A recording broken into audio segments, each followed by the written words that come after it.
Dr. Jaishankar, I'd like to give you a chance to comment on lots of interesting things that have just been said, but also maybe chuck in an extra element, which is Donald Trump. Any discussion of world affairs comes back to him.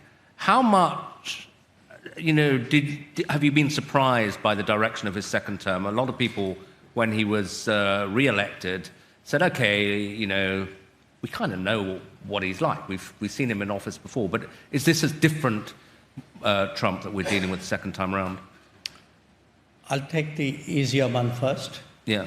The thoughts which are going on. Let me pick up on two things which Lana said. I think the truth is, to a great deal, everybody has that sense of it's not my war. We don't admit it at times, but it's very natural, because at the end of the day, the more stakes you have, the closer it is to you, the more vested you are. It's your war. And for somebody else, the further away they are, it's not their war. I think there needs to be a degree of understanding of that, and the expectation that, my war, as I said, I've had this statement thrown back at me repeatedly, so I don't repeat, I don't want to dwell on it too far, but I think the expectation that in the sense Ukraine, because it is so strong in Europe's calculus, is therefore shared by the rest of the world to the same degree, is no more reasonable than the rest of the world. Each region would have its own priorities. So again, because we keep coming back to Russian oil, look, when we didn't buy significant amount of Russian oil till 2022. Circumstances compelled us to get into that market.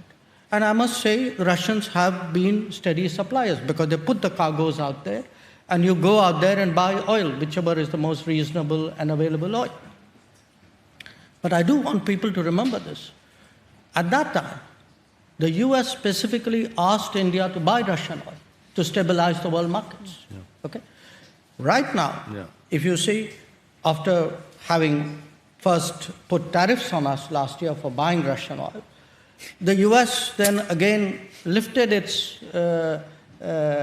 sanctions on Russian oil. They need the oil price down again. Yeah. So let's not pretend that there is some great principle involved here. I mean, if it is on, off, and do it when it suits us and don't do it when it doesn't suit us.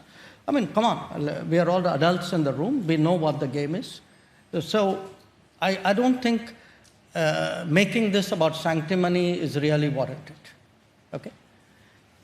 Well, if you don't like sanctimony, then Donald Trump's your guy. He's very frank about. But wait, hang on. I have one other point. Yeah, please. And that's the resilience point. Because you asked me saying, what are you doing other than, what can you do other than being a frustrated observer?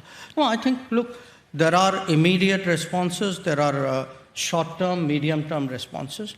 What, for example, we heard from Lana is, UAE, for example, is de-risking by trying to build alternative evacuation routes for its energy.